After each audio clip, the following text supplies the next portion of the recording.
Alright, so here's my book chat for today. Our book is called Survivors, True Stories of Children of the Holocaust. Okay, here is a picture. Here we go. Here's a picture of the cover. Okay, we'll be reading a short story about this girl right here. She was 5 during the Holocaust.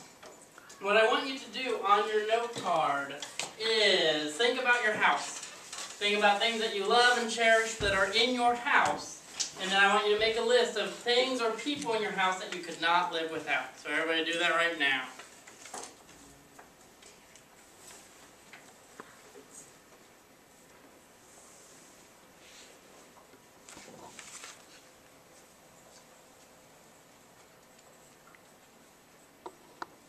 Can we write a bulletin list? That's fine.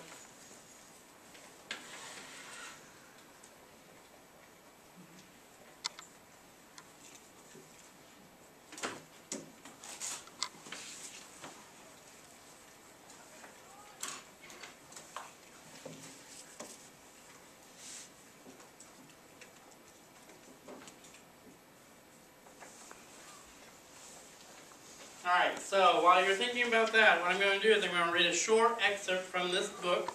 Okay? Remember, it is Survivors of the Holocaust, True Stories of Children. So these people who wrote this book are around your age when they survived. Okay? The authors are Alan Zulo and Mara Robson? I didn't get the first one right here. That's fine. Bobson. Bobson? I don't know.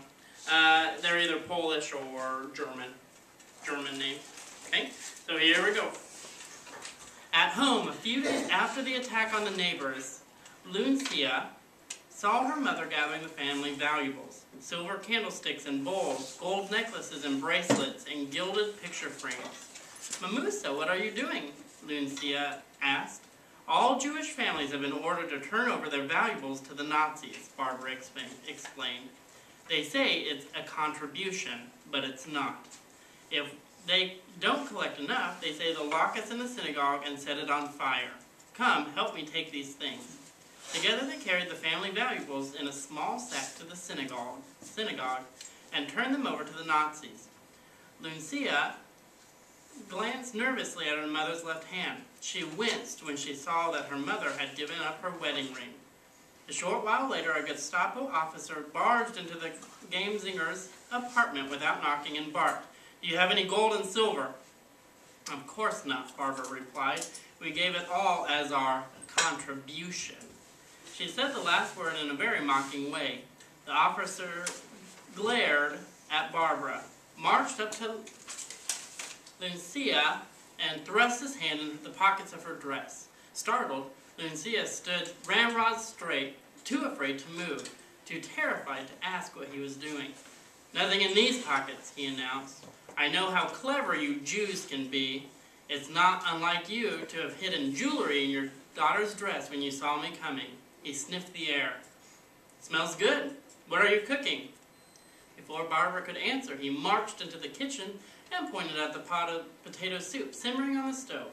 "I want that pot." "But I'm cooking in it," Barbara said.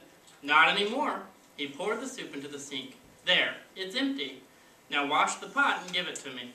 Lucia hated to see her mother reach for the pot because she knew there was nothing Barbara could do but follow the officer's orders. As time passed, the days became increasingly grim for Lucian's family and the other Jews. Lucia overheard her parents talking about how the Ukrainian nationalists, encouraged by the Nazis, began taking violent actions against the Jews and massacred 4,000 of them.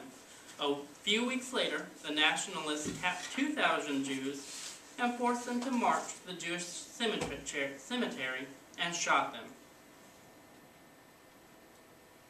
That's harsh. And shot them. Unfortunately for Lucia's family, none of the victims had been relatives. And then I don't know how to pronounce this word, but Miss Grant said Altazia? Altazia? It's German or Polish. The word alone brought terror. It meant a rounding up of Jews to be taken away and immediately shot or departed into concentration camps, where in most cases they were put to death. When an Altizia was called, the Nazi officials issued, just keep them out in the hallway. How is it spelled? I'll put it up on the board. The Gestapo issued a quota, or a required number of Jews that had to be captured. The Gestapo would sweep into the neighborhood and grab Jews right off the street. If they didn't catch enough, the Gestapo would storm into houses, apartment buildings, and stores and drag Jews out until the quota was reached. Sometimes the Altizia targeted certain age groups of Jews, such as elderly people or children. The Gamezingers soon lost their store and was taken in another Jewish family, the Stavs. The husband and wife, their 8-year-old son Henry, and his grandmother. The Stavs were among thousands who had been permanently forced out of their homes by the Nazis. The two families now shared a one-bedroom apartment. While playing with Henry one evening, Lucia noticed that her winter coat, which was trimmed in rabbit fur, was stretched across her mother's lap. "What are you doing to my coat, Mamusa?" Lucia asked. "We're collecting the fur," Barbara replied. "It's needed for the German soldiers who are fighting in Russia. It is very cold there soon." With a pair of scissors, she cut off all the coat's fur and did the same thing to Lucia's matching hat and muff. "I'm sorry, kitten. Jews aren't allowed to be seen with any fur." Suddenly, Lucia's father, Isaac, rushed into the apartment. "I just heard there's going to be another Altizia," he cried frantically. "They're grabbing children. Quick, we have to hide the kids." Barbara tossed a loaf of bread into a bag and filled 2 bottles with water. "Here, take this and hide in the bathroom," she told the 2 frightened children. "No matter what, do not make a peep, not a whimper, and keep the lights off. Understand?" Lucia and Henry nodded and hurried into the darkened bathroom. When the adults moved a large, beautifully carved wardrobe in front of the bathroom door, but the wardrobe wasn't tall enough to hide the door frame. So Barbara put a wash tub and old suitcases on top to cover it. The adults hid all the children's clothes and any evidence that they even existed. Lucia and Henry sat quietly in the dark, worrying about their safety in the deadly game of hide-go-seek. They were seized with fear when they heard a Ukrainian policeman and a Gestapo officer enter the apartment looking for the children. "They're gone. There's none here," said Isaac. In the blackness of the bathroom, Lucia groped for Henry and squeezed him tight, a reminder to stay perfectly still. Barely breathing, Lucia listened to the conversation at the other side of the wardrobe. The Gestapo officer pointed to a painting of Lucia hanging on the living room wall. This painting right here. The portrait had been made from a photo of her posing in a striped outfit when she was 5. "This was your daughter, no?" the officer asked. "Where is she?" "My picture," thought Lucia. "We forgot all about it. How could we have been so careless to leave it up there?" "Where is she?" the officer repeated, staring intently into Isaac's eyes. Isaac replied, "They've already taken her away. It looks like you used to have a pretty child." The blunt statement was chillingly clear to the Gamezingers. The Gestapo officer assumed that Lucia had met the same fate as the other children caught up in the earlier Altizia, death. A few days later, Grandmother Staub entered the apartment and showed off her hair. It had been gray, but now dyed black. "So what do you think?" she asked Barbara and Lucia. "You look much younger," says Barbara.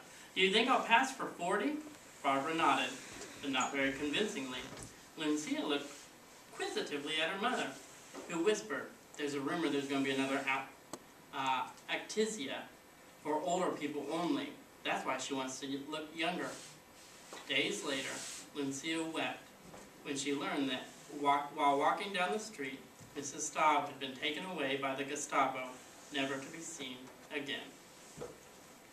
So, at the beginning of our book chat, I asked you to make a list of things that you couldn't live without. Okay? In this one story, because there's about 8 other stories in here from children. Did she lose a lot of her possessions? Later on in the story, she even has to be kicked out of her house and move to the ghetto, where they keep all the Jews together. Okay, so think back at your list. What did you think you couldn't live without? Was that anything that she lost in the short story that I read from you? Okay, so if you want to know some more, you can read this book. Yeah, at the end of each chapter, there's a section of what these people are doing now. Okay, when they. She's doing now. She survived, and she met up with her family again, and then she moved to New York with her husband, who was also a survivor of the Holocaust. That's not skills. And so now she is living in the, or works in the museum there in New York. How old Okay. is she? 64. She would be older. 82. 56. They said that the Holocaust survivors are starting to die off. Okay, Sadie, you can turn it off.